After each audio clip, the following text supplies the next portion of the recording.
উপন্যাসে, কাব্যে, মহাকাব্যে, কবিতায়, সাহিত্যে বিভিন্ন জায়গায় নারীকে বারবার সহজ সরল, নরম মনের, কোমলমতি, মাতৃস্বরূপা, আবার কখনো শক্তি স্বরূপিণী দেবী দুর্গার অংশ বিভিন্ন রূপেই বন্দনা করা হয়েছে। কিন্তু যে সময় দাঁড়িয়ে নারীর স্বাধীনতা আন্দোলনের মুখরিত হয়েছিল কলকাতা শহর, সেই সময় দাঁড়িয়ে এক নারী কলকাতা পুলিশ প্রশাসনকে নাড়িয়ে দিয়েছিল। মাথার ঘাম পায়ে ফেলেও কলকাতার গোয়েন্দারা তাকে ধরতে পারেনি। শেষ পর্যন্ত অনেক চেষ্টা করে যখন তার হদিশ পেয়েছিল, তখন তার হাড় হিম করা গল্প শুনে পুলিশ প্রশাসনের রাতের ঘুম উড়ে গিয়েছিল।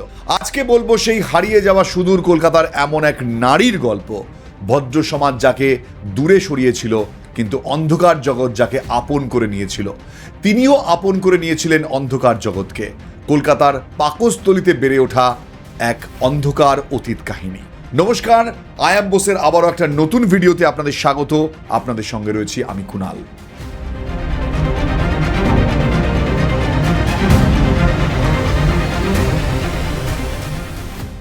1884 সালের কলকাতা।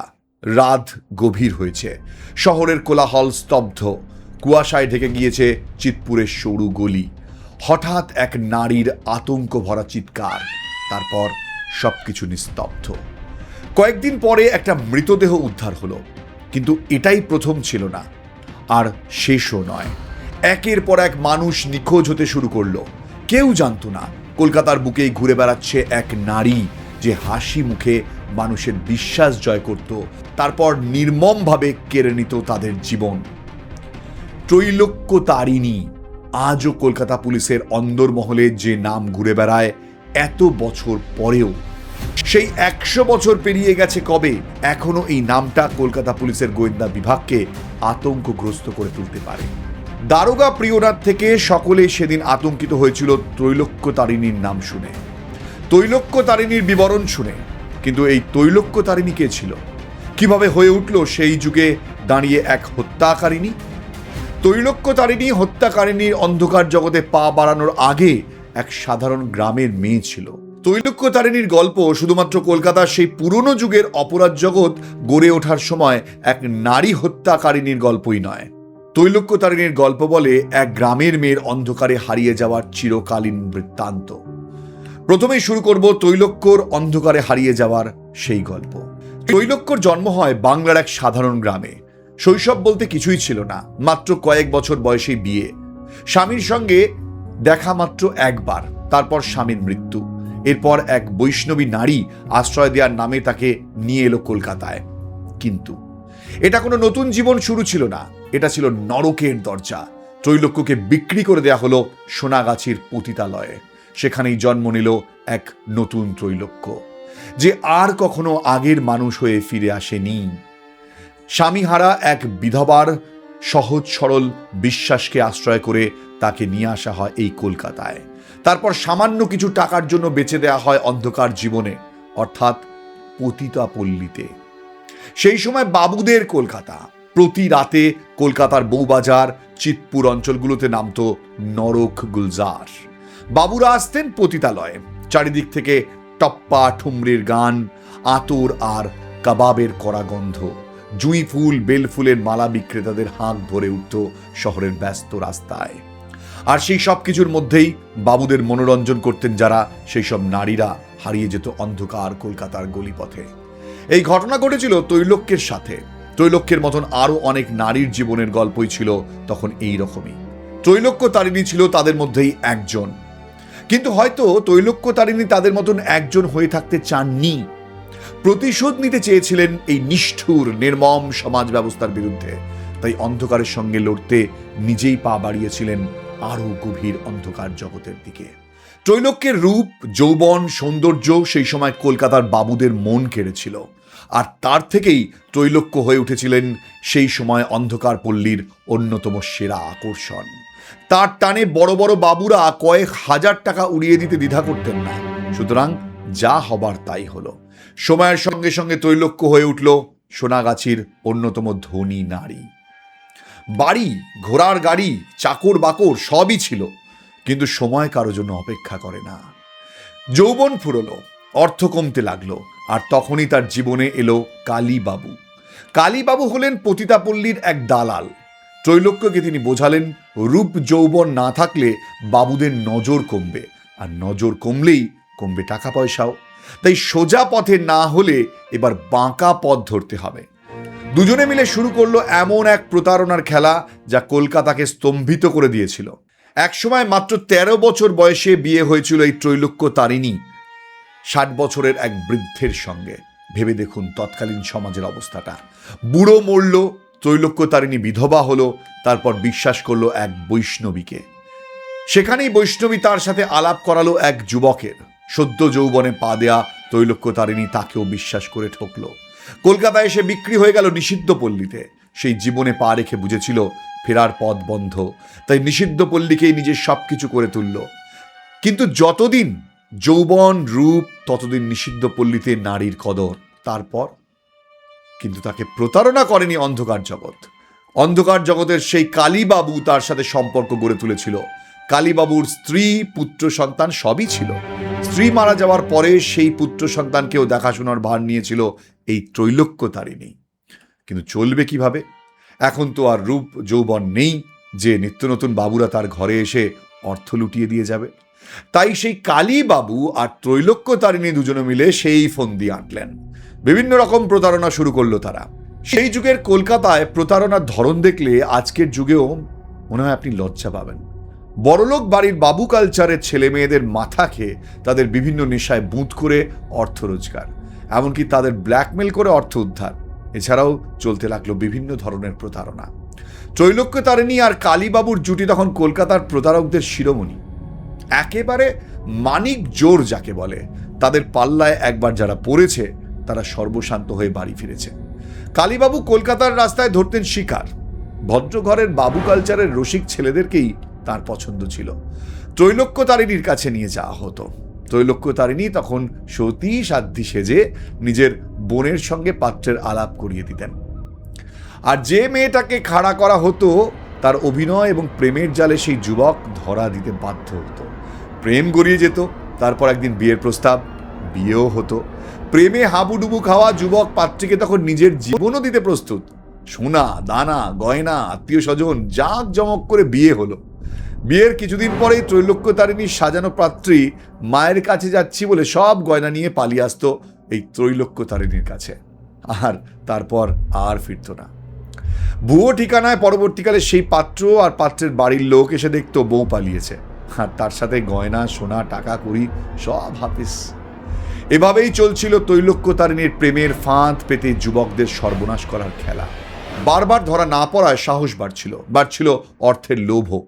তাই এবার রাস্তা থেকে কন্যা সন্তানকে অপহরণ করে শুরু হলো ত্রৈলোক্য তারিণী আর কালীবাবুর নতুন খেলা। তবে ওই যে কথাই আছে, বারবার ঘুঘু তুমি খেয়ে যাবে ধান, একবার পড়িবে ফাঁদে। সেই একবার এলো।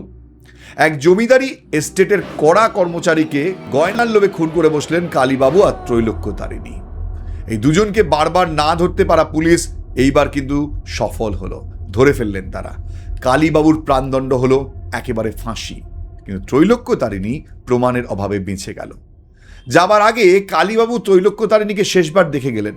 ত্রৈলোক্য তারিণী কালীবাবুর সন্তানকে নিয়ে সোনাগাছির অন্ধকার রাস্তা ছেড়ে অন্য জায়গায় গিয়ে উঠলেন। কালীবাবুর ফাঁসি হয়ে গেছে। ত্রৈলোক্য তারিণী ভাবলেন, না, এবার এই অন্ধকার পথে নয়, এবার অন্য কিছু করবে। কিন্তু দারিদ্র্যের সঙ্গে কিছুতেই পেরে উঠলেন না। বারবার তাকে হাতছানি দিয়ে ডাকতে লাগলো অতীত জীবনের সেই অন্ধকার জগতের মোহ, সেই অভিলাষ, সেই মায়াবী সর্বনাশ আগুন।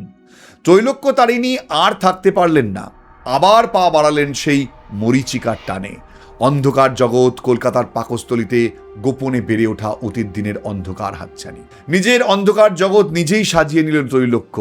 টার্গেট করলো সোনাগাছির নাম করা পতিতাদের, যাদের তখন রূপ যৌবন নাম যশ অনেক, যাদেরকে খুশি হয়ে বাবুরা নিত্য নতুন গয়না দিত। তাদের কাছে গিয়ে ত্রৈলোক্য তারিণী বলতেন, মানিকতলায় রয়েছে এক অলৌকিক সাধু বাবা, তার কাছে গিয়ে সে যদি একবার দীক্ষা নেয় তাহলে সেই সাধুর এমন অলৌকিক ক্ষমতা রয়েছে যে তার গয়না মন্ত্র বলে দ্বিগুণ করে দিতে পারে। সবাই সেই লোভে প্রলুব্ধ হতো, কারণ এটাও ভেবে দেখতে হবে আজ থেকে প্রায় 150 বছর আগেকার কলকাতা কেমন ছিল বুঝতেই পারছেন। পতিতারা ত্রৈলোক্য তারিণীর পাতা ফাঁদে পা দিতেন।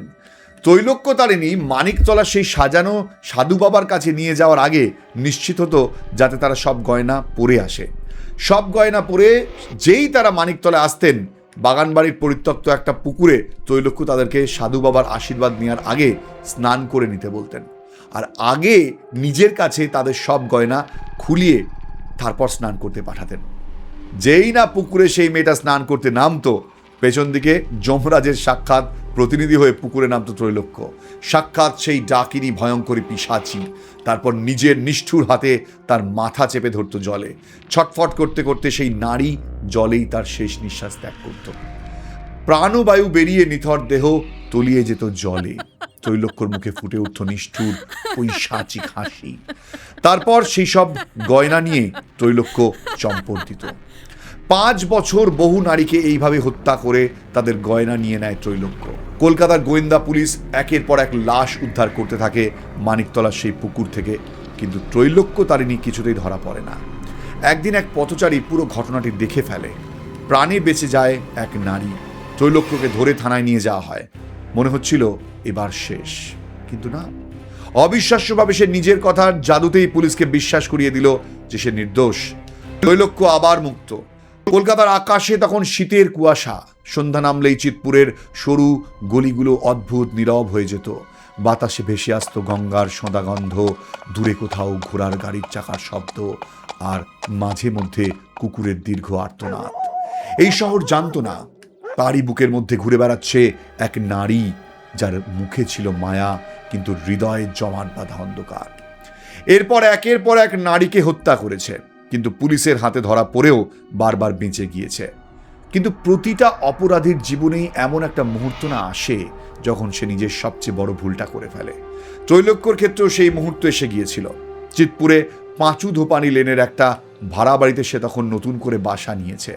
পুরনো পরিচয় আড়াল করার চেষ্টা করছে, কিন্তু বাস্তবতা নির্মম। তার সঞ্চিত অর্থ প্রায় শেষ। পুরনো সহযোগীরা অনেকেই তাকে ছেড়ে চলে গিয়েছে। বিলাসবহুল জীবন ধরে রাখার মতন টাকা তার কাছে নেই। দিনের পর দিন সে হিসেব কষছিল, কোথা থেকে আবার টাকা আসবে, কার কাছ থেকে আসবে। কিন্তু ঠিক তখনই তার চোখ পড়ল এক বাড়ির আরেক বাসিন্দার দিকে। তার নাম রাজকুমারী। সেও একজন যৌনকর্মী, তবে ভাগ্য যেন তখনও তার দিকে হাসছিল। ধনী বাবুদের কাছ থেকে পাওয়া মোটা মোটা সোনার হার, বালা, নাকছাবি, কোমরবন্ধ সব মিলিয়ে ছোটখাটো এক গুপ্তধন যেন সর্বদা তার গায়ে ঝলমল করত। ত্রৈলোক্য যখনই রাজকুমারীকে দেখত, তার চোখ আটকে যেত সেই গয়নাগুলোর দিকে। সোনা শুধু সোনা নয়, এগুলো ছিল আবার নতুন জীবন শুরু করার সুযোগ। আর সেই লোভী ধীরে ধীরে তার সমস্ত বিচার বুদ্ধিকে গ্রাস করতে শুরু করলো। এক রাতে ত্রৈলোক্য রাজকুমারীকে নিজের ঘরে ডাকলো, হাসি মুখে গল্প করলো, খাবার দিল, পানের সঙ্গে গোপনে মাদক মিশিয়ে দিল। পরিকল্পনা খুব সহজ ছিল। রাজকুমারী অচেতন হবে, তারপর গয়না খুলে নিয়ে নিঃশব্দে সব শেষ। কিন্তু ভাগ্য যেন প্রথমবারের মতন ত্রৈলোক্যের বিরুদ্ধে দাঁড়ালো। মাদক কাজ করলো না, একবার নয়, দুবার নয়। রাজকুমারী স্বাভাবিকভাবেই কথা বলে চলল। ত্রৈলোক্যের কপালে তখন ঘাম। এখন যদি রাজকুমারী সন্দেহ করে, যদি অন্যদের বলে দেয়, তাহলে এত বছরের সমস্ত অপরাধ সামনে চলে আসবে। ঘরের ভেতরে তখন এক অদ্ভুত নীরবতা। বাইরে হালকা বাতাস, জানালার পাল্লা কাঁপছে। এক মুহূর্ত, দুই মুহূর্ত, হঠাৎ ত্রৈলোক্য সিদ্ধান্ত নিয়ে ফেলল। আজ আর ফিরে যাওয়ার পথ নেই। সে ঝাঁপিয়ে পড়ল, দু হাতে শক্ত করে চেপে ধরল রাজকুমারীর গলা। প্রথমে রাজকুমারী কিছুই বুঝে উঠতে পারেনি। তারপর শুরু হলো মরিয়া প্রতিরোধ। চিৎকার করার চেষ্টা, হাত পা ছোড়াছুড়ি, নখের আঁচড়, ঘরের ভেতর ধস্তাধস্তির শব্দ। ত্রৈলোক্যর চোখে তখন আর কোনো দ্বিধা নেই। সে শুধু চাপ বাড়িয়ে চলেছে, আরো আরো আরো। কয়েক মিনিট পর রাজকুমারীর শরীর ধীরে ধীরে নিস্তেজ হয়ে এলো। ঘর আবার নিস্তব্ধ, শুধু ত্রৈলোক্য দ্রুত শ্বাসের শব্দ। সে কিছুক্ষণ মৃতদেহটার দিকে তাকিয়ে রইল। তারপর যেন কিছুই ঘটেনি এমন শান্তভাবে একে একে খুলে নিতে লাগলো সমস্ত সোনার গয়না, হার, বালা, কানের দুল, নাকছাবি, যা কিছু মূল্যবান সব। তারপর সে মৃতদেহটাকে লুকিয়ে রাখার চেষ্টা করলো। তার ধারণা ছিল আগের মতন এবারও পুলিশকে বিভ্রান্ত করা যাবে। কিন্তু সে জানতো না এই হত্যাকাণ্ডের খবর পৌঁছে যাবে এমন একজন মানুষের কাছে, যিনি বহু বছর ধরে তার প্রতিটা পদক্ষেপ লক্ষ্য করে রেখেছেন। দারোগা প্রিয়নাথ মুখোপাধ্যায়। ঘটনাস্থলে পৌঁছেই প্রিয়নাথ চারিদিকে তাকালেন। অভিজ্ঞতার চোখ খুব দ্রুত বুঝে নিল এটা সাধারণ চুরির বা হঠাৎ রাগের খুন নয়। এখানে পরিকল্পনা রয়েছে, লোভ রয়েছে, আর আছে এমন এক অপরাধীর ছাপ যে বহুবার এই কাজ করেছে। তিনি যখন জানতে পারলেন একই বাড়িতে ত্রৈলোক্য থাকে, তখন তার মনেও একটু সন্দেহ আর রইল না। আবারও সে, কিন্তু সন্দেহ আর প্রমাণ এক জিনিস নয়। এর আগেও ত্রৈলোক্য দুবার আদালত থেকে বেরিয়ে এসেছে, এইবার কোনো ভুল চলবে না। প্রিয়নাথ জানতেন ত্রৈলোক্য অত্যন্ত ধূর্ত, জেরা করে কিছু বের করা যাবে না, ভয় দেখিয়েও লাভ নেই। তাই তিনি এমন একটা পরিকল্পনা করলেন যা সেই সময়ের পুলিশি ইতিহাসেও বিরল। ত্রৈলোক্যর সবচেয়ে দুর্বল জায়গা ছিল তার দত্তক পুত্র হরি। প্রিয়নাথ নির্দেশ দিলেন এমনভাবে নাটক সাজাতে হবে যাতে ত্রৈলোক্য বিশ্বাস করে রাজকুমারী হত্যার অভিযোগে হরিকেই গ্রেফতার করা হয়েছে। পরদিন সকালে থানার উঠোনে হরিকে হাতকড়া পরিয়ে আনা হলো। ত্রৈলোক্যকে ডেকে আনা হলো সেখানে। সে প্রথমে বিশ্বাসই করতে পারছিল না। তারপর হরি হাতকড়া পরে দাঁড়িয়ে রয়েছে। হরির চোখে আতঙ্ক। ত্রৈলোক্যর বুক কেঁপে উঠল। জীবনে প্রথমবার এতগুলো খুন করার পরে যে নারী এক ফোঁটা চোখের জল ফেলেনি, তার চোখ ভিজে উঠল। সে ফাঁপা গলায় বলল, ও নির্দোষ, ও কিছু জানে না, সব আমি করেছি। এক মুহূর্তে যেন বাঁধ ভেঙে গেল। সে নিজেই জানিয়ে দিল কোথায় গয়না লুকিয়ে রেখেছে, কিভাবে রাজকুমারীকে হত্যা করেছে, কিভাবে আগের হত্যাগুলো করেছে। পুলিশ একে একে উদ্ধার করলো লুকিয়ে রাখা অলংকার, প্রমাণ আর আরো বহু তথ্য। প্রিয়নাথ নিশ্চুপ দাঁড়িয়েছিলেন। ফাঁদ কাজ করেছে, কিন্তু কয়েক ঘন্টা পরেই ত্রৈলোক্য বুঝতে পারল সে প্রতারিত হয়েছে। হরিকে আসলে অভিযুক্ত করা হয়নি, সবটাই ছিল তার মুখ থেকে সত্য বের করার কৌশল। সঙ্গে সঙ্গে সে নিজের স্বীকারোক্তি অস্বীকার করলো, কিন্তু তখন আর কিছুই বদলানো ছিল না। যে দরজা এতদিন বারবার তার জন্য খুলে দিয়েছিল, সেই দরজা এবার চিরতরে বন্ধ হয়ে গেল। বহু বছরের অপরাধ যাত্রা শেষ হতে চলেছে।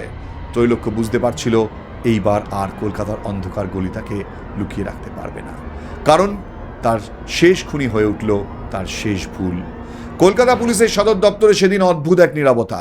সবাই জানতো বহু বছরের এক রহস্যের সমাধান হতে চলেছে, কিন্তু দারোগা প্রিয়নাথ জানতেন যে আসল লড়াই এখন শুরুই হয়নি।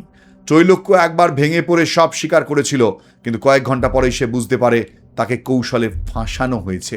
সঙ্গে সঙ্গে সে নিজের সমস্ত স্বীকারোক্তি অস্বীকার করে। জেরায় ঘরে বসে সে শান্ত গলায় বলল, আমি কিছুই জানি না, আপনারা আমাকে ফাঁসাতে চাইছেন। প্রিয়নাথ তার মুখের দিকে স্থির দৃষ্টিতে তাকিয়ে রইলেন। এই নারীকে তিনি বহু বছর ধরে চেনেন।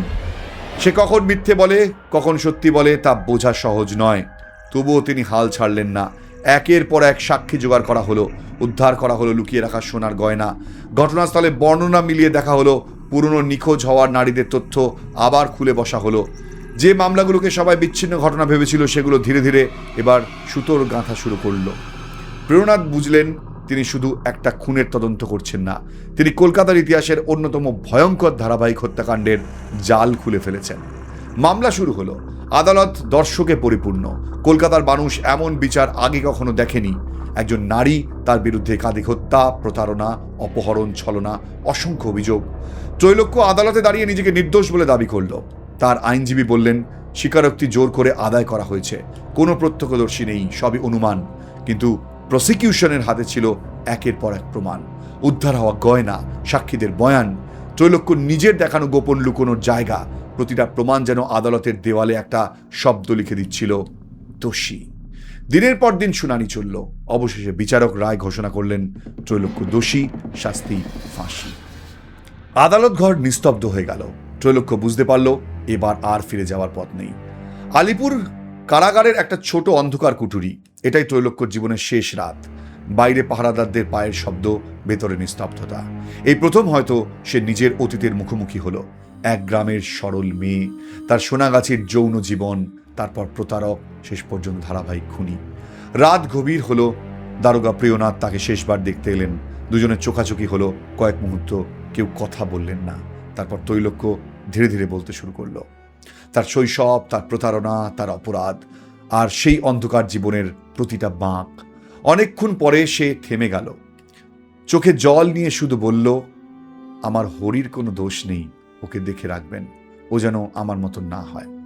প্রিয়নাথ কোনো উত্তর দিলেন না, শুধু নীরবে মাথা নাড়লেন। 1884 সালের সেই সকাল। কারাগারের ভেতরে প্রস্তুতি শেষ, ফাঁসির মঞ্চ তৈরি, জল্লাদ অপেক্ষা করছে। ত্রৈলোক্যকে নিয়ে আসা হলো। তার মুখে আর আগে সেই দৃঢ়তা নেই, কিন্তু আতঙ্কও নেই। হয়তো সে বুঝে গিয়েছিল আজ আর কোনো কৌশল তাকে বাঁচাতে পারবে না। শেষবার ধর্মীয় প্রার্থনা করার সুযোগ দেওয়া হলো, তারপর গলায় দড়ি পরানো হলো। মুহূর্তের মধ্যে লিভার টেনে সব শেষ। কলকাতার ইতিহাসের এক ভয়ঙ্কর অধ্যায় সেদিন সমাপ্ত হলো। ত্রৈলোক্যর মৃত্যুর পর বহু বছর কেটে গিয়েছে। কলকাতা বদলেছে, চিৎপুর বদলেছে, সোনাগাছিও বদলে গিয়েছে, কিন্তু ইতিহাস আজও তার নাম ভুলে যায়নি। কারণ তিনি শুধু একজন অপরাধী ছিলেন না, তিনি এমন এক চরিত্র, তার জীবন, সমাজের নিষ্ঠুরতা, ব্যক্তিগত লোভ, প্রতারণা এবং নির্মম অপরাধ একসঙ্গে মিলেমিশে গিয়েছিল। তবে এই কাহিনীর একটা গুরুত্বপূর্ণ দিক মনে রাখা জরুরি। ত্রৈলোক্যর জীবনের অনেক বিবরণ মূলত দারোগা প্রিয়নাথ মুখোপাধ্যায়ের দারোগার দপ্তর এবং পরবর্তী ঐতিহাসিক গবেষকেরা তাদের কাছ থেকে জানা গিয়েছে। 19 শতকের নথি সীমিত হওয়ায় কিছু ঘটনার বর্ণনা বিভিন্ন সূত্রে ভিন্ন হতে পারে। তবু একটা বিষয় নিয়ে ইতিহাসে প্রায় কোনো দ্বিধাই নেই, 19 শতকের কলকাতার অপরাধ জগতের সবচেয়ে আলোচিত নারীদের মধ্যে ত্রৈলোক্যের নাম আজও প্রথম সারিতে উচ্চারিত হয়। যখনই পুরনো কলকাতার অন্ধকার ইতিহাসের কথা উঠবে, যখনই চিৎপুরের সেই সরু গলির কথা মনে পড়বে, হয়তো বাতাসে আবার ভেসে উঠবে সেই নাম, ত্রৈলোক্য। কিন্তু ত্রৈলোক্য কি শুধুই একজন অপরাধী ছিল, নাকি সমাজ ব্যবস্থা তাকে অপরাধী বানিয়েছিল? এই গুরুত্বপূর্ণ প্রশ্নটা কিন্তু ওঠা প্রয়োজন। যাক, আজকের এই ভিডিও আপনাদের কেমন লাগলো? একেবারে ভিন্ন ধর্মী, আপনারা বলতে পারেন আই এম বোসে তো এই ধরনের গল্প আগে শুনিনি। সমস্ত কিছুই থাকবে আই এম বোসে আপনাদের জন্য, তাই এই চ্যানেলটিকে এক্ষুনি সাবস্ক্রাইব করতে ভুলবেন না। আপনার মতামত এই ভিডিও নিয়ে কেমন লেগেছে সেটা কমেন্ট সেকশনে জানাবেন। আর আগামী দিনে এই চ্যানেলটির যাবতীয় ভিডিও যদি আপনি আপডেট হিসেবে হোয়াটসঅ্যাপে পেতে চান, তাহলে ডেসক্রিপশনে লিঙ্ক আছে হোয়াটসঅ্যাপ গ্রুপের, জয়েন করে নিন। দেখা হচ্ছে তাহলে আবার একটা নতুন ভিডিওতে। এখানে শেষ করছি। জয় হিন্দ।